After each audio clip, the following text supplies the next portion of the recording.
Where's he at? Why? You're looking my hands on the side. I know what he's not here. No, I just mean like I thought you Let's see. I'll try not to rant too much about stuff. It's more giving you advice than ranting, but it'll come across a little bit like ranting. Just to kind of go through things that you should know, and kind of giving you advice. First of all, kind of reminding you when you log on to Western Wi-Fi or when you log on to Brightspace, you're agreeing to all kinds of copyrights and intellectual property things, right? So you can't share things from Brightspace or sort of in general, anything at university. So you can't be screenshotting. So never mind that you can't screenshot answers while you're taking a test, but you can't screenshot anything to share it. I think you guys probably know that. People do it all the time, but you shouldn't be doing that. Right? It's obvious if you've done this on your phone or doing something illegal, don't do it. At the moment, a lot of people are wanting the slides that come with the tutorials. We have 2 tutorial videos there, and everyone's going, can we have the slides with those? Short answer is no. One of the reasons is that you guys have a really bad habit of sharing things that you shouldn't be sharing. So there are thousands of my lectures and test questions out there that are being sold by Prep 101 and other places. And it's frustrating because a lot of them are outdated and poorly done and they've been redone. I deal with dozens of questions every year from students from things I've done 5 years ago because they buy them off Prep 101 and say, oh, can you explain this to me? Answer is no. Where did you get that? You shouldn't have that. You can't be screenshotting and selling things. So don't screenshot and use the resources you've got. You are going to university. You're here for a live experience, right? Otherwise, we'll just give you the textbook and then give you an exam in the end. So you're trying to come here to listen to me, to listen to my interpretation of the lectures. Same with Dr. Pemberton's tutorials, right? The point of that is he's telling you a story, he's telling you a narrative, and you have to listen to it and then get the information from that, right? So you're supposed to listen. Part of university education is learning how to communicate, learning how to listen, and learning how to then communicate information yourself. Next year, I have a 3rd-year course where students have to give a seminar. Students hate it because they don't want to talk. But you need to develop those skills. You need to be able to listen and understand material, and you need to be able to communicate as well. Right? So my point is, number 1, don't screenshot things, don't share things from here. It's not allowed. Okay? On to the fact that you obviously know you cannot be screenshotting answers and then going on to social media and then sharing that. So about 580 something of you were on your cell phone during the test sharing answers. Obviously that's not good. That also doesn't make friends. So that's half of you. So the person on your right or your left or yourself did this and you're trying to screw over the other people by doing better. No, that doesn't work. Like I said, I have all kinds of screenshots of people from social media who are doing that. Okay? This shouldn't be a competition, but certainly if you're being unfair, it's going to turn into a competition. So don't be trying to get away with things. It's not going to work. Right? Obviously, the stats also show you something is wrong. Okay, so 580 something people got perfect. The first midterm, I think, was 42. Okay, so it's not that people can't get perfect, but that is not reasonable, that number of perfects. So what do? Test 2 is going to be eliminated. So you're going to get another test. All right? So the next 2 tests are basically going to be the same, but there's going to be another test added. All right, so you're still going to have 4 tests. You're still going to have the top 3 that count. Just be a 4th one added. Test 2 and Test 3 were basically Test 3 and 4 from before. They're almost at the same dates. One can't give an evaluation 3 weeks before the last day of term. So we had to shift things. Okay, so a couple of the dates are shifted, but basically a lot of things didn't change. So I'm going to post this as an announcement. When I've done this, I'm going to add it to the course website. I'm going to add it to the course syllabus. All right, so test 2, which was going to be test 3, is the same. It's on the same date, February 14th. It's covering 4 lectures, basically the same 4 lectures. A reminder that Dr. Cumming gave some material on February 3rd, so his material from February 3rd is on that test.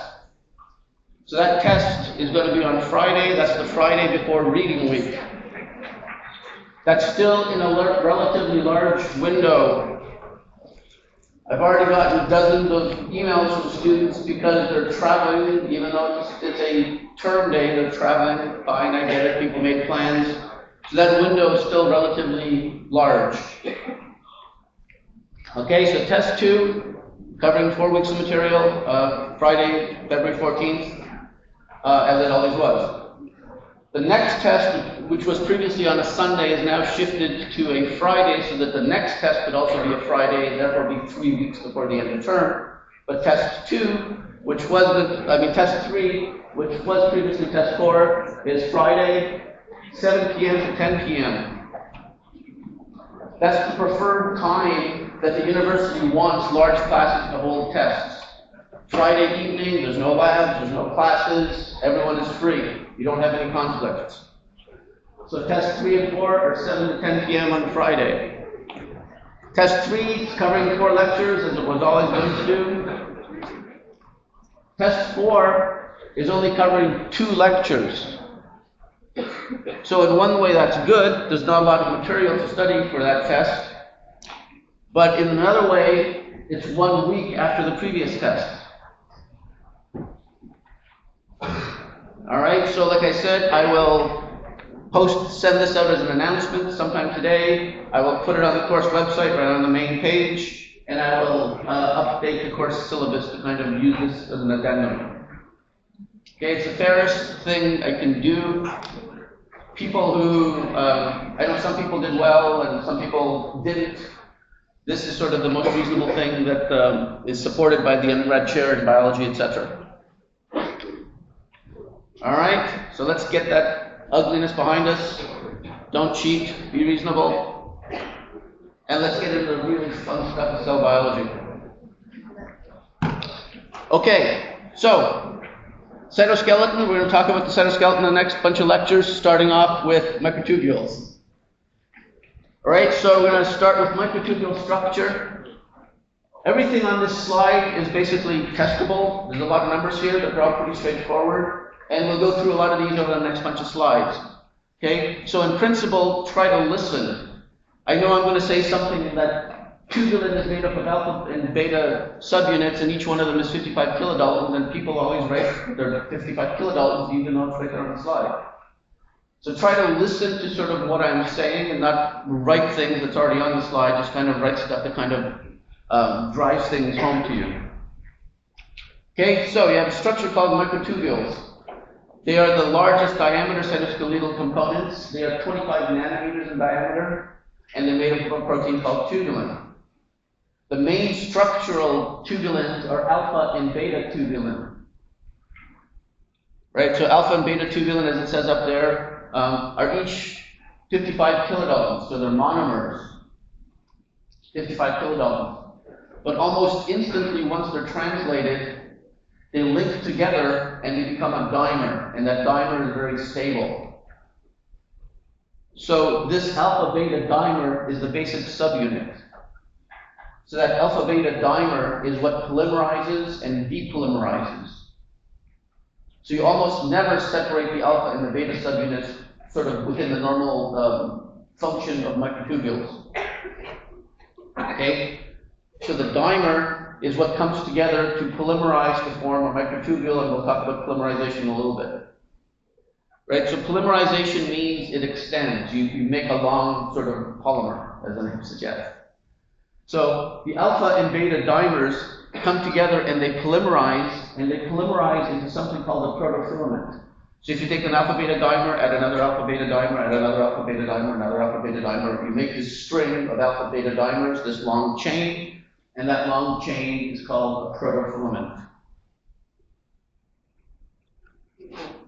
13 protofilaments then come together to form a tube. Exactly how that happens is poorly understood. We'll talk a little bit about it, but we don't really know how you get these different number of protofilaments. Do you make long protofilaments first and then they come together, or do you kind of grow the end of a bunch of them together? Probably a combination of the two.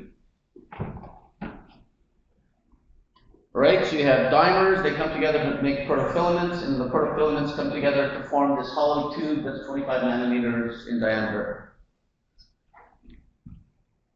Microtubules are found in all kinds of cells. They're easy to isolate and study, so we have a very good idea of their structure. We understand how they look like.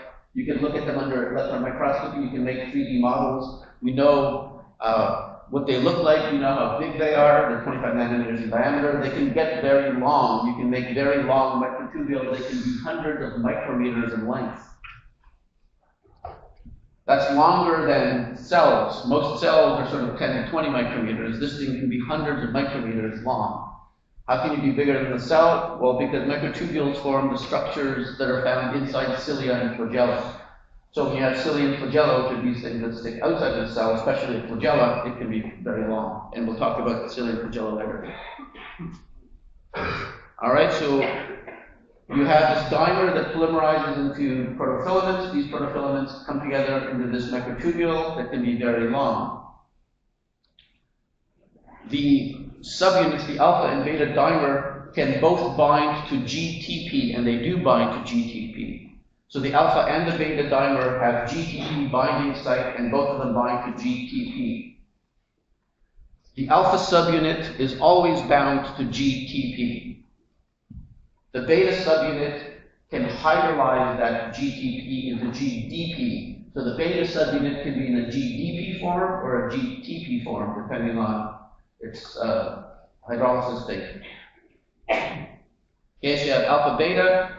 They can both bind to GTP, but only the beta can hydrolyze it. So the alpha always has GTP, the beta can be GTP or GDP.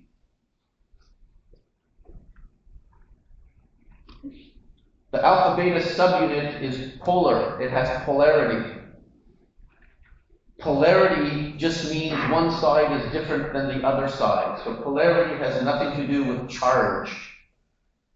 Charge also tells you there's a difference between one side and another side, but by definition, polarity, the word, it means one side is different than the other side. So the alpha beta subunit, one side is alpha, one side is beta. When you polymerize those subunits, the dimers, you're always doing it in the same orientation. It's always alpha beta, alpha beta, alpha beta, alpha beta. So the subunits have polarity, the protofilament has polarity, therefore the microtubule has polarity. So when you look at a microtubule, on one end you see alpha tubulin. All the alpha tubulins are on one side, and then you've always polymerized alpha beta, alpha beta, alpha beta. So the other side is going to be the beta end of it. And you'll see from here, and we'll talk about it a little bit, one side is called the minus side, that's the alpha side, the other side is called the beta side, that's the plus side. So far easy? Okay, kind of reiterated some of the stuff, not too much to memorize here. Certainly you don't need to memorize the structures. Again, kind of restating that this dimer is the basic subunit. This alpha beta dimer is what's used to polymerize, and when you depolymerize, you're depolymerizing back to this dimer. You're almost never separating alpha beta from each other in terms of the normal functioning of microtubules. Okay, so the dimer is very stable. The alpha subunit is permanently bound to GTP, and we sort of know the binding pocket and stuff like that. You don't need to memorize it. But the beta subunit can also bind to GTP, but it can now hydrolyze that GTP into GDP. Okay, so the alpha is always GTP, the beta is GTP or GDP. And you'll see that hydrolysis of that GTP in the beta subunit occurs during polymerization. We'll talk about that in a slide or two.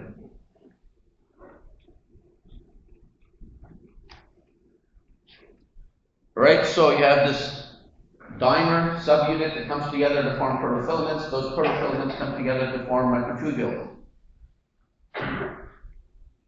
Most of the microtubules in your cytoplasm is that 25 nanometer microtubule that's called a singlet microtubule. right? So most of the cytoplasmic microtubules are these singlet microtubules, and they're made of 13 protofilaments. Okay? Those 13 protofilament singlet microtubules in the cytoplasm are very dynamic. They're constantly growing and shrinking. We'll see that in a second.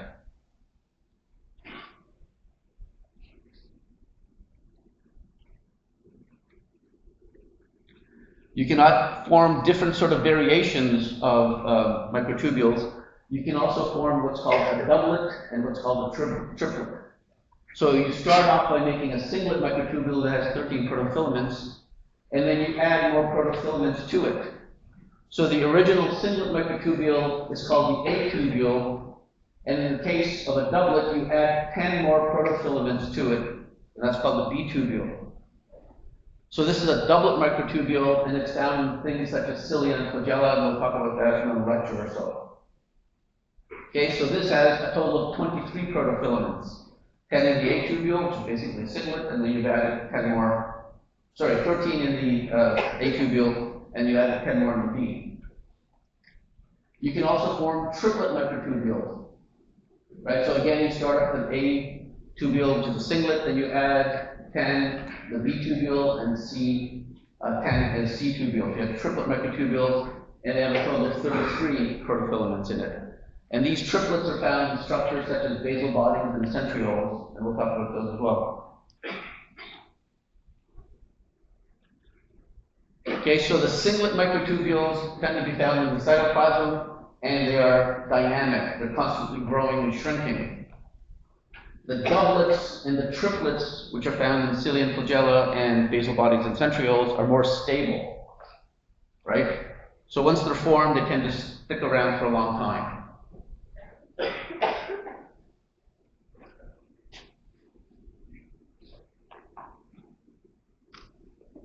Okay, so you have microtubules all throughout your cells. Most of the microtubules in your cell are cytoplasmic microtubules. They're singlet microtubules. So when you're looking and staining for tubulin in a cell, most of what you're seeing are singlet microtubules, which are those 13 protofilaments, and they're dynamic. So if you look at sort of an interface cell, you can see microtubules all through it. Those are largely singlets. Even when a cell is undergoing mitosis, which we'll talk about, those microtubules are rearranged to make a mitotic apparatus. Those are still singlet microtubules.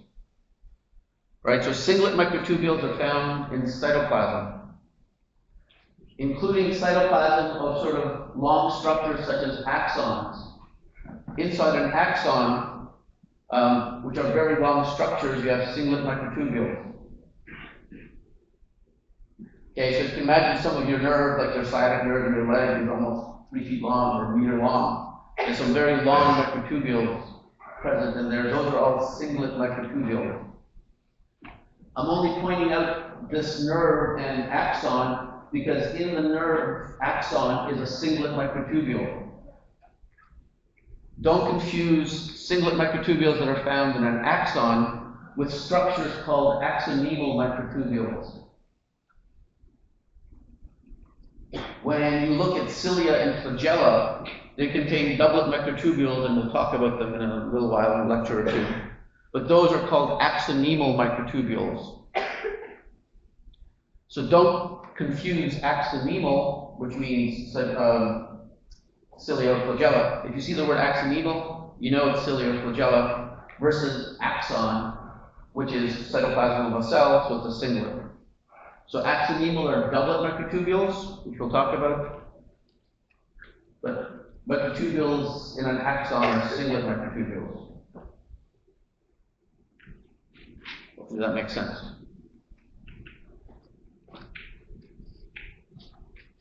So whether it's a singlet, doublet, or triplet microtubules come from something called a microtubule organizing center, so MTOC. There's many different types of microtubule organizing centers. You've probably heard of some of them, you just didn't know they were called microtubule organizing centers. So if you look at an interface cell and you stain for microtubules, you can see that the microtubules actually come from one area. So this is sort of a real diagram of the cell with fluorescent staining of microtubules, and this is sort of a schematic. Most of the microtubules, cytoplasmic microtubules in a cell come from a structure called the centrosome, and we'll look at it in the next few slides. So the centrosome is the main microtubule organizing center in animal cells. Usually there's one centrosome, and the microtubules emanate from there. It is the microtubule organizing center. There are other microtubule organizing centers. When a cell undergoes mitosis, we'll talk about this, the centrosome divides and becomes the poles of the mitotic apparatus. So the spindle poles of the mitotic apparatus are microtubule organizing centers. There's other microtubule organizing centers, including structures called basal bodies, which are responsible for making cilia and flagella. Okay, so there's different types of microtubule organizing centers. Some of them contain a centrosome, some of them do not. However, regardless of the microtubule organizing center, one thing that's sort of common between most of them is the orientation of the microtubules. You can see that the microtubule organizing center is the minus end of the microtubules. So when microtubules are growing from a microtubule organizing center, they're polymerizing out from a microtubule organizing center. They're doing so with the plus end growing away from the microtubule organizing center. So the minus end is at the microtubule organizing center, the plus end is away from the microtubule organizing center. So in the case of an interface cell, for example, a non-mitotic cell, if you want to undergo anterograde transport, if you want to go towards the cell surface, you go towards the plus end. If you want to come in from the cell surface, you go towards the minus end. Pretty straightforward. So most microtubules during mitosis in cilia and flagella, in axons, are oriented where the plus end is away from the microtubule organizing center. There are more microtubule organizing centers than we can really account for, and we don't understand how a lot of things work. For example, in axons, all of the plus ends of the microtubules are moving away from the microtubule organizing center, as you expect. However, in dendrites, some of the microtubules are laying opposite orientation. So some of them seem to be going plus minus, the other ones seem to be going minus plus, and we're not quite sure how they are organized. We're not sure what sort of microtubule organizing centers are acting there. So in most cases, you have microtubule organizing centers. The minus end of the microtubule is in the microtubule organizing center, the plus end is away. Except for dendrites, where the microtubules are lying in both orientation, and we don't understand how that's regulated. You guys can study that later if you want. So let's look a little bit closer in sort of the prototypical microtubule organizing center, and that's the centrosome. So the centrosome, as it says up here, is the main microtubule organizing center in animal cells. It's not the only one, but it's the main one, right? So the centrosome is basically a historic structure that people looking in microscopes over 100 years ago would look at things in the microscope and they see this structure sort of in the middle of the cell, and they can see these other proteins sort of radiating around it, and they called it a centrosome. So the centrosome is just a histological sort of a microscopic area in the cell where the microtubules come out of. So it has certain histological properties. So you can see centrosomes in lots of different cells. And once people kind of looked more into centrosomes to understand how the centrosomes function, they saw other structures within the centrosomes, and those other structures were called centrioles. So centrioles are structures found inside centrosomes. Okay, where centrosomes is sort of a general term, sort of a microscopic term. Centrioles, though, are specific structures. And we'll talk about them on the next slide. Okay, so animal cells have centrosomes, animal cells have centrioles. Plant cells have microtubule organizing centers. They have lots of microtubule organizing centers, but they don't have centrioles. So how plants polymerized microtubules is different and not as well known, and certainly for our purposes, you don't need to worry about plant microtubule organizing centers other than memorizing that plants don't have centrioles. So if you're looking at a histological section and you see centrioles, you know it's not a plant.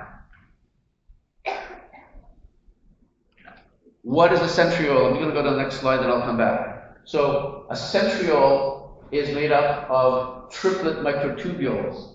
There's 9 triplet microtubules that form a barrel-shaped structure. So there's little various representations here of these triplet microtubules. So let's start with the top one in the top right up here. Okay? So if you remember, a triplet microtubule has a tubule that has 13 protofilaments, and a B tubule that has 10 protofilaments, and another B tubule that has 10 protofilaments. So this is a structure that has 33 protofilaments. That's the triplet microtubule. You then have 9 triplet microtubules coming together to form a barrel shape. So again, as I started off in my first lecture saying, artistic license, does it look like this? Well, it kind of looks like this, I guess. There's 13 of these triplet microtubules that are relatively short, that they come together in this circle, and it's often described as a barrel shape. So you have 2 of these barrels that are 90 degrees to each other. So in this electron micrograph, if you're looking here, you can see these triplet microtubules sort of looking down into the barrel, and you can see there's 9 triplets. On this other one, you have a barrel lying on its side, so you're looking at the side of the barrel, so you can't really see the triplets. But you can see that these 2 things are lying 90 degrees to each other. So you have triplet microtubules forming this barrel shape lying 90 degrees to each other. Backing up a slide. Okay, so inside the centrosome you have centrioles. The centrioles are made up of 9 triplet microtubules forming these 2 barrels that are 90 degrees to each other. So here in red is sort of the one of the centrioles, and then 90 degrees to it is the other centriole. Okay, so you're kind of looking at down at the top, so you don't see all of those structures. This is a section as well. So the centrosome is a microtubule organizing center, and the centriole is found within the centrosome.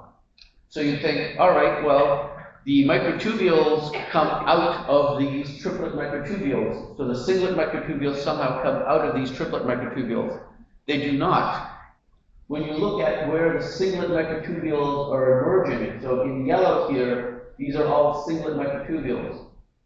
The singlet microtubules are polymerizing. The singlet microtubules are being produced away from the centrioles. So the centrioles don't have a direct role in polymerizing these singlet microtubules. In fact, I don't think it's known exactly, what the centrioles are doing other than being involved in duplicating the centrosome, which we'll talk about later. So the centrioles don't play a direct role in polymerizing singlet microtubules. What does is the space or the proteins around the centrioles. So the centrosome is not just the centrioles, but it's dozens, if not hundreds, of other proteins. So there's lots of proteins around the centrioles that make up the centrosome, and this is called the pericentriolar matrix. Sometimes it's called the pericentriolar material, same idea. Pericentriolar just means around the centrioles. So around this centrioles and this pericentriolar matrix or material, you have proteins such as gamma tubulin and albumin. And it's these proteins that help polymerize the singlet microtubules. So when you see singlet microtubules coming out away from the centrosome, they are coming out because they're linked to this pericentriolar matrix, not to the centrioles. So far, so good? Okay, just finish off the centrioles for a second. There's 2 centrioles. They're 90 degrees to each other. And they're made up of triplets. Here they're kind of showing you that, the triplet, but this is trying to suggest that one of the tubules is shorter than the other. Maybe, but that's not important. It's 2 triplet microtubules in groups of 9 that are 90 degrees to each other. What is important from this diagram is, again, you have gamma tubulin and other material around it. So this pericentriolar matrix is material, and that's where the singlet microtubules polymerize from. So this gamma tubulin, you'll see on the next slide, comes together with augment and other proteins, and they form something called a gamma tubulin ring complex. Okay, so polymerization of microtubules occurs in this pericentriolar material or matrix, and it's because of gamma tubulin and other proteins. The centrioles probably do something, we don't know what they do. What is important that they do, I said do, is that they replicate. Okay, so you will see this is important during mitosis, and of course, when you're dividing the cell, the daughter cells need centrioles. So you can see here, there's a mother centriole and a daughter centriole, and there's different proteins on them, but you don't need to consider any of that. Like, don't worry that there's differences between them. The important part is that the centrioles can replicate, and they do replicate during mitosis, and we'll talk about that when we get to mitosis. So the centrioles don't play a direct role in polymerizing the singlet microtubules, but they're important in division to make new centrosomes when the cell is dividing. Around the centrioles is this pericentriolar matrix, and that's what makes these microtubules polymerize, including something called this gamma tubulin ring complex. All right, we mentioned that the main component of microtubules is this alpha-beta dimer, and it is. So most of the microtubule is the alpha-beta dimer, and that alpha-beta dimer polymerizes with the minus end in the microtubular organizing center, with the plus end growing away from the microtubular organizing center, and that is what happens. When you look at where gamma tubulin is always at the minus end. It's always with that alpha subunit.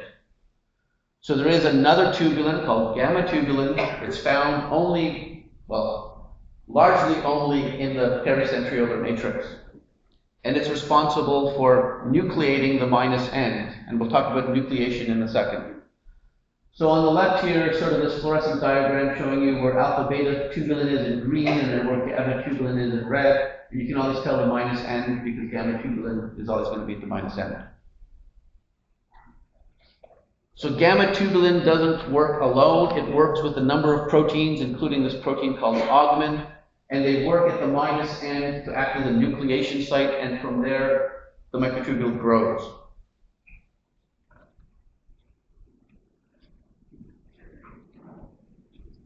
This gamma tubulin ring complex with augment can also be involved in microtubule branching.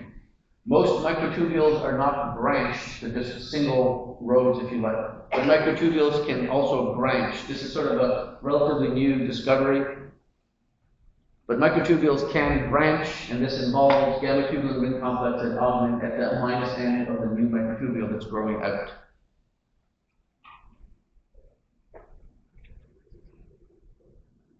All right, so gamma tubulin and this gamma tubulin ring complex of other proteins that may or may not look like this, but the artist thinks so, are involved in nucleating the minus end. So let's take a look at the idea of nucleation. Okay, so microtubules tend to preferentially grow at the plus end. Something's happening at the minus end, and that is something called nucleation. Okay, so what is a nucleus? So nucleus has different definitions and different things. If you go to a physicist and say, what the heck is a nucleus? Well, it has, protons and neutrons. If you go to a geneticist, what is a nucleus? Well, that's where the DNA is. So a nucleus is basically just something at the center of something else, if you look at the definition of a nucleus. So here, when we're talking about something as a nucleation center, it's just something, it's a spot around which other things happen. It's the center of where things are going to begin to grow. Right? And my example, I think that's up there, is if you make a snow person or a snowman. You have snow out there, you walk into the snow, you want to make a snowman, you need to make snowballs first. You can't just roll snow. You need something onto which you can grow more, so you make a snowball. That snowball is the nucleating center, and with that snowball, you can make more and more. So you need a nucleus to facilitate polymerization. So to polymerize something, you need something for it to polymerize onto, if you like. It'll just make things go faster. So, in the case of microtubules, that gamma-tubulin ring complex is the nucleation center that's found inside the centrosome, and then things can start growing from there. The way this was all discovered was by looking at other things that can act as nucleation sites. I already mentioned that the doublet microtubules are stable. They don't polymerize or depolymerize. So doublet microtubules, which are the microtubules found inside the cilia and flagella, are stable. So you can take a chunk of microtubules from a cilia or flagella and use them as a nucleus. So here where it says nuclei, and I think somewhere here it says nuclear flagella or something. This is the nucleus, yeah, down here, flagella nucleus. This does not mean that this is DNA or protons or whatever. This is just a center around which things can grow because it's stable. This is doublet microtubules. You have doublet microtubules that aren't going to do anything because they're stable. So you can take these doublet microtubules and then look at polymerization by adding dimers to them. So what happens if you add dimers of alpha beta tubulin to these things? Well, you can find out that if you start adding tubulin dimers, you need to go above a certain critical concentration. When you go above a certain critical concentration, you will get polymerization. So for polymerization to occur, you need to be above critical concentration. That's not unusual. A lot of chemistry works that way. So if you have some sort of nucleating center, such as part of the cilia or flagella, if you add tubulin dimers above the critical concentration, you will get polymerization. You'll get polymerization at both sides. You'll get polymerization at the minus end and at the plus end. The plus end polymerizes much faster. That's why it's called the plus end, because it's preferentially where polymerization occurs. It occurs much faster. If you go below the critical concentration, you're going to depolymerize. Here again, depolymerization is faster at the plus end. So the plus end grows faster, the plus end shrinks faster. So if you're above critical concentration, if you're below critical concentration. Perhaps not fascinating, but hopefully it makes sense. A thing to consider, though, that this nucleus that you're using in this experiment, this flagellar nucleus, or this nucleus that's part of the cilia or flagella, is tubulin that has a minus and a plus end already. The gamma-tubulin ring complex is only found at the minus end, right? So if you have a gamma-tubulin ring complex, it's going to be sitting at the minus end. So if you're above critical concentration, you will get polymerization towards the plus end. The minus end cannot grow because this gamma-tubulin ring complex is basically acting as a minus end cap. It's capping the minus end. The minus end can't grow or shrink because you have these proteins sitting there. So in most cytoplasmic microtubules, it's the plus end that grows and shrinks, because the minus end is sitting inside the centrosome, capped by gamma-tubulin ring complex. So all the minus ends are sitting in the centrosome, plus ends are out there growing and shrinking as needed. So yes, the minus end can grow and shrink, but in most cases it's capped by things such as the gamma-tubulin ring complex, and it cannot do so.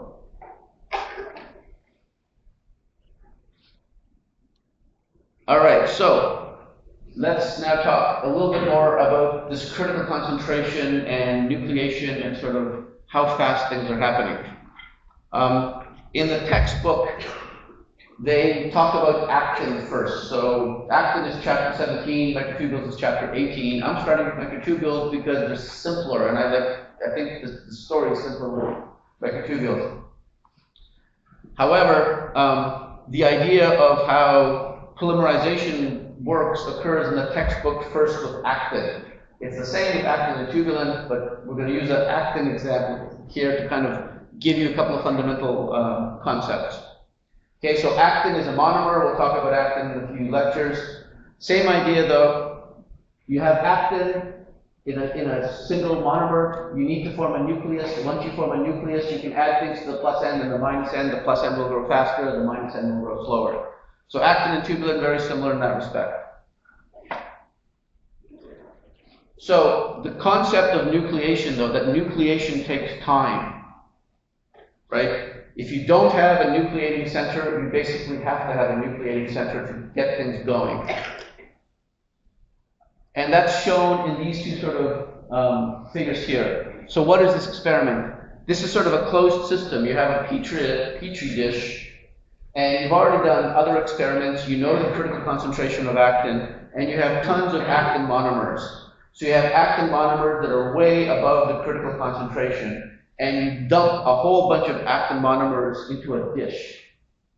Okay? So you have a huge amount of actin monomers, you dump them all into the dish that are above the critical concentration, and you look at what happens. And you're looking at the mass of the filaments. You're looking at how many filaments are growing. So you have a way of measuring these things. You can precipitate things. You're looking for long proteins, basically. How many long proteins are you making?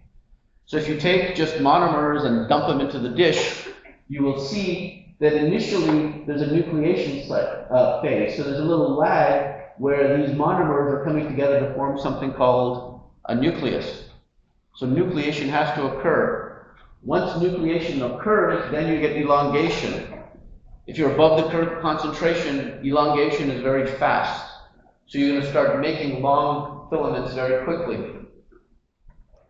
This is a closed system. You've taken a bunch of monomers and dumped them into a dish. At some point, you're going to polymerize everything, and you're going to get to steady state where basically you just made as much actin filaments as you can. So that's without a nucleating center. If you take the same amount of actin monomers, which is above the critical concentration, and add them into a dish, except this time you already provide the nuclei for them. You already provided nuclei.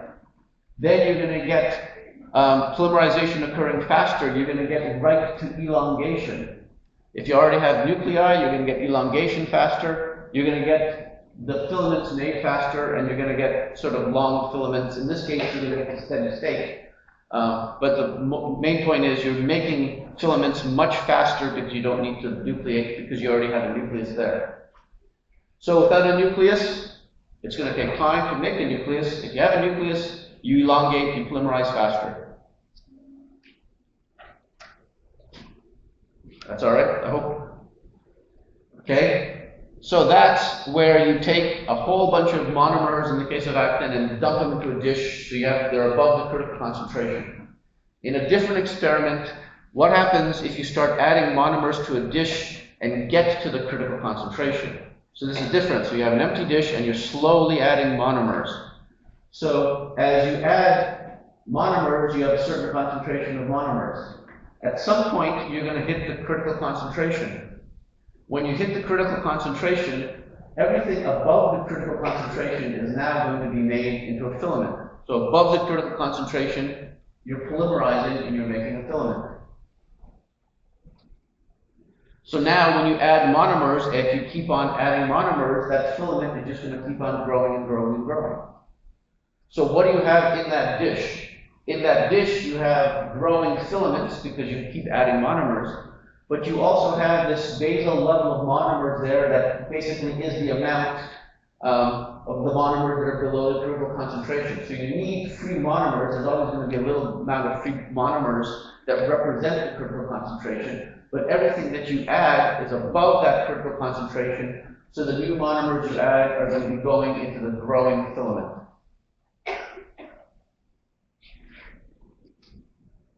Make sense? That's actin. So when you look at graphs like this, and there will be a couple on some test or the final exam, look at the words, don't get fooled by stuff. Monomer. If you see a monomer, you know it's actin. If you see the word dimer, you know it's tubulin. The graphs otherwise are the same. So when you look at tubulin polymerization, it's exactly the same. If you start off with an empty dish and you start adding tubulin dimers to it, you're just going to get an increase in tubulin dimers. At some point, you're going to reach the critical concentration. Once you're above the critical concentration, you're going to polymerize into microtubules. If you keep on adding more dimers, you're going to make more and more microtubules.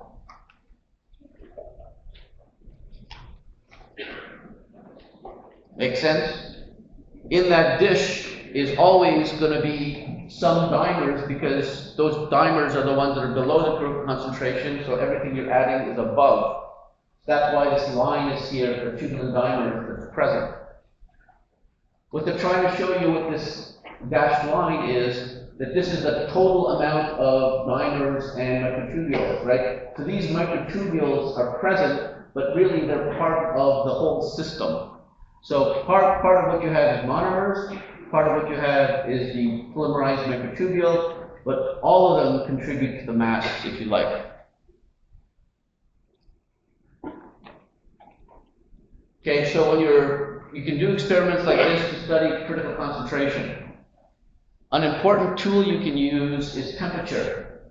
If you take microtubules and chill them down to 4 degrees, you can depolymerize them. So you can do all kinds of experiments with these sort of things. You make microtubules, you take the dish, chill it down, and you have depolymerization, and then you can look at sort of other inhibitors and things to see what inhibits polymerization, what augments polymerization, what helps it along. Okay, so if you're above critical concentration, you're going to polymerize. The question is, what about nucleation? Nucleation is going to slow things down, but on these sorts of graphs, there is no time. So nucleation is occurring, but it doesn't matter, you're still polymerizing. So that's what I'm trying to show you in these next couple of slides, which often confuses students, right? If you're above critical concentration, you will polymerize, but you will do so slowly first until you form a nucleus. So for example, you're above critical concentration, you have no nucleus, you have no gamma tubulin ring complex. So you are starting to polymerize, but without a nucleus, it's going to take you a while before you get to the elongation phase. But there is no time with these graphs. So when you look at this sort of lag phase here, this sort of nucleation phase, how long is it? You can't tell. And that's sort of the point. It doesn't really matter how long nucleation takes. Nucleation is going to take some time, right? Nucleation could be this quick. So I'm just going to zoom into that, right? This could be nucleation. You might not even see it. Nucleation can be slower. Take-home message is that if you're above critical concentration, you will polymerize. If you have nuclei, you'll get to elongation faster. If you don't have a nuclei, there's going to be a nucleation phase, a bit of a lag phase, where you can, where it'll just take time before you get to elongation. That all make sense? I hope. Okay. If you're above critical concentration, you're going to get polymerization. However, as microtubule is growing, it's likely to move into an area that's going to be different than the area it just came from. So in the centrosome, you have gamma tubulin ring complex, and you're going to get polymerization. Why? Because the dimer is present at a high concentration inside the centrosome. So inside the centrosome, you have high levels of of alpha and beta tubulin as well as the gamma tubulin. So you're going to get polymerization. As that microtubule polymerizes, it's going to move away from the centrosome, likely to an area that doesn't have high levels of subunits, so it will then depolymerize. So when you look at any microtubule, it's going to be growing and shrinking, one of the reasons being that it's moving from an area of high concentration of subunits to a low concentration of subunits. So this is a movie here, kind of showing you the plus end of microtubules sort of sped up, but you can see they're constantly growing and shrinking, which is excellent for cell function because you're using microtubules to target things to the plasma membrane. You don't always want to go to the same place in the plasma membrane, so there's different microtubules constantly growing to different places of the plasma membrane so you can transport things to different structures. So this sort of shrinking and growing is called dynamic instability, and it's crucial to the function of microtubules, and it's probably where I'll start with next lecture. So see you guys in, what is today, Monday? Wednesday? Monday, see you on, I don't know, I'll see you at some point.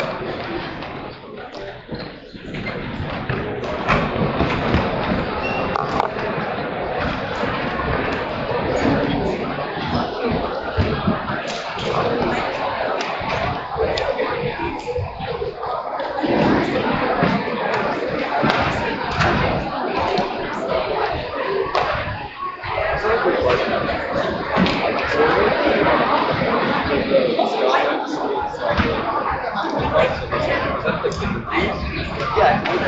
Okay, so that's crazy. If you're about to do it. Yeah.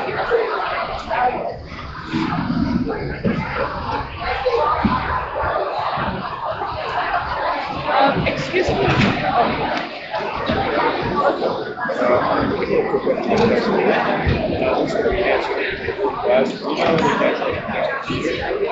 You said you have all the There's about 70 or 80 people. who wrote it. Tell me, people may have gotten tricked into writing it in 20 minutes. I understand. How do you know someone, so but where's the cutoff? 20 minutes? Then you could write it perfect? 25? 18 minutes? It's impossible to tell each reader. Is there no way of keeping the score and adding numbers? I appreciate that you did well on test 2, and now you're like, damn it, I gotta do well again. I get it. That's a discussion for another time. But we'll see how it works out. She already has 3 out of 4, so it may not be good. We'll see how it goes. I appreciate what you're saying, but if you did well, Everybody that didn't do well in the thing.